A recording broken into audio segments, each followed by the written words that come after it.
with song. Let me sing forevermore. You are all I long for, all I worship and adore. In other words.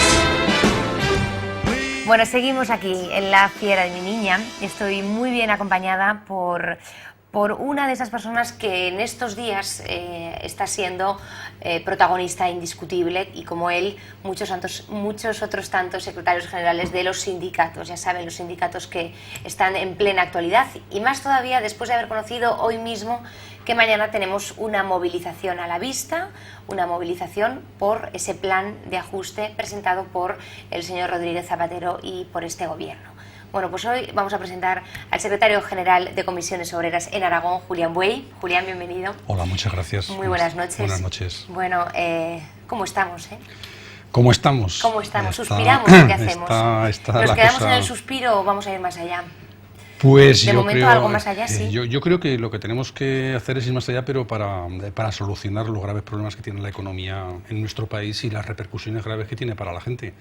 Y parece que las cosas no van precisamente en esa dirección, con lo cual, bueno, pues yo creo que deberíamos todos reconducir e intentar dejarnos de demasiadas milongas, de demasiados debates en falso, y hacer un esfuerzo para acordar una serie de medidas pactadas con un consenso lo más amplio posible para salir de esta situación. Esta situación debería hacernos a todos reflexionar y deberíamos retomar con muchísima fuerza la idea de un gran pacto de Estado en el que participen todos los partidos políticos del arco parlamentario y los agentes sociales, para ver qué medidas, dejándonos de tonterías y de intereses particulares, hay que tomar para salir de esta. Porque el momento ¿Y a estas alturas, Julián, confiáis en ese pacto de Estado?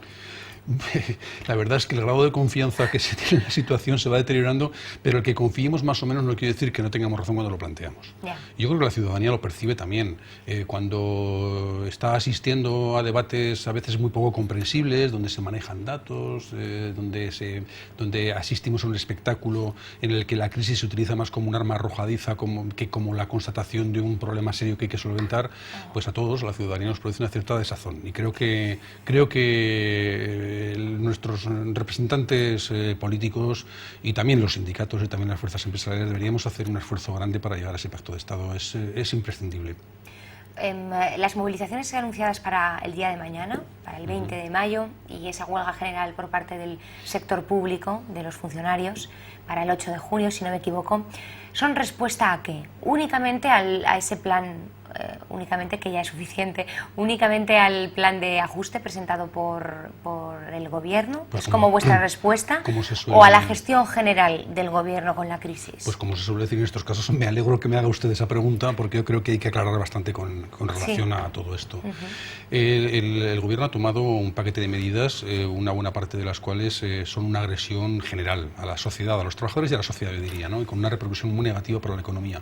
Una parte de esas medidas son una agresión clara al sector público, a los trabajadores y trabajadoras del sector público, que hay que recordar que no solo son funcionarios, que hay personal laboral y que hay que recordar que muchos de ellos tienen carácter temporal. En la administración pública, en las diferentes administraciones públicas, llega a haber una tasa de temporalidad del 30%, que por lo tanto son trabajadores y trabajadoras que están sujetos a despidos, a irse a la calle. Bien, pues lo que está pasando en ese tramo del problema es que había habido un convenio, por entendernos, un acuerdo de los trabajadores públicos y sus sindicatos con su patrono, que es el Estado.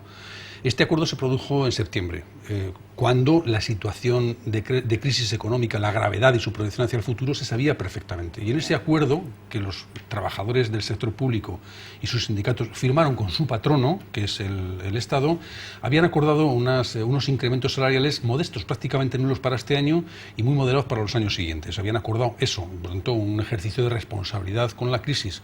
Bueno, pues lo que estamos encontrando es que el patrono, en este caso el gobierno, con sus trabajadores no cumple lo que había pactado. Y de pronto dice varios meses más tarde de que, mire usted, no solamente no voy a cumplir lo que he pactado, sino que además les voy a rebajar el salario. Bueno, pues esa es una situación que en cualquier sector, en cualquier empresa, supone pues que los trabajadores afectados se enfadan, y con muchísima razón. Cualquier sector se enfada con ese tipo de medidas.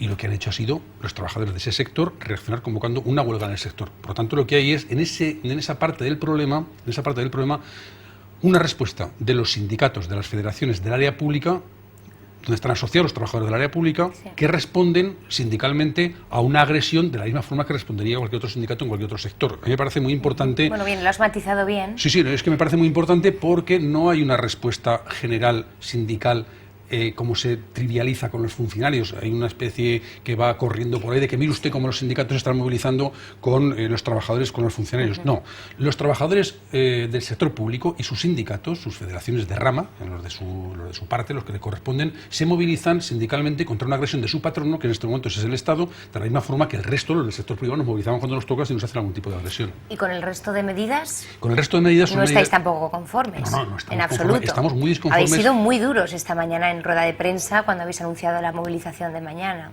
Sí, no, vamos a ver, imagino que esta mañana la rueda de prensa era del sector público. Efectivamente. Y habrán sido muy duros, imagino, porque la situación es grave, porque es verdad que hay una agresión a los trabajadores del sector público y hay una serie de agresiones al conjunto de la sociedad que son muy importantes. Algunas de ellas son hasta estéticamente feas, por ejemplo, y desde luego no tienen nada de valientes. A mí me asombra cuando desde los ámbitos de Europa se reconoce o se alaba la valentía que ha tenido el gobierno de tomar estas medidas. La responsabilidad, ¿no? Sí, a mí lo de la valentía es una cosa que me ha llegado al corazón. Porque no son unas medidas valientes, bajo mi punto de vista son unas medidas bastante cobardes, porque valiente es atreverse con poderes fácticos, ¿verdad?, que pueden tener una cierta capacidad de respuesta, pero claro, meterse con los jubilados, con los pensionistas, no es muy valiente, y meterse con las personas, no trabajadores, con las personas con problemas de dependencia, y permítame pero Julián, ellos dicen que no va a ser tan traumático. Ahora, pues lo que ha anunciado ha sido eso, lo que han anunciado ha sido... O sea, que consideran la gravedad de las medidas, desde luego, pero que luego en el caso de los jubilados no es tan grave. Pues bueno, una cosa también, una cuestión a la que parece que nos tiene acostumbrados el gobierno es a decir una cosa en la contraria y a veces nos despista con este tipo de cuestiones. Lo que anunció el presidente el otro día fue lo que anunció. Y anunció congelación para los funcionarios y meterles en el bolsillo la mano a las personas en situación de dependencia, que eso incluso estéticamente está muy mal, está muy feo. Es decir, una persona que tiene una dependencia, que no le reconocen, que se la reconocen muy tarde y no le reconocen la retroactividad como hasta ahora, bueno, es que tiene una incidencia económica. Y las ayudas al desarrollo, ¿no?, que también ha habido unas reacciones interesantes. Pero hay una cosa muy grave y que quizás no se está poniendo encima de la mesa con suficiente énfasis. Y cuando lo comentamos, yo creo que en el argumento coinciden los pequeños empresarios, porque la cuestión es que van a retraer de la economía bastantes miles de millones de euros. Van a quitar de la circulación. Eso se va a resentir en inversiones del sector público, inversiones, ojo, de las que viven muchos pequeños y medianos empresarios, de las que viven muchos autónomos y en las que trabajan muchas personas. Bueno, eso va a suponer que va a poner estas medidas en la picota a muchas pequeñas empresas, van a tener dificultades, eso lo reconocen los afiliados a la CEPIME, sobre todo, reconocen que esas medidas son muy lesivas para ellos. Va a suponer que muchos autónomos van a tener que cerrar la persiana y va a suponer miles de personas al paro. El propio Zapatero reconocía en su intervención que esto iba a suponer que la economía se contraía, se enfriaba. Por tanto, vamos a ver qué tipo de medidas son estas, que los que nos están exigiendo los sectores financieros, que va a suponer un retroceso en la economía y un incremento de paro. Bueno, es que es increíble.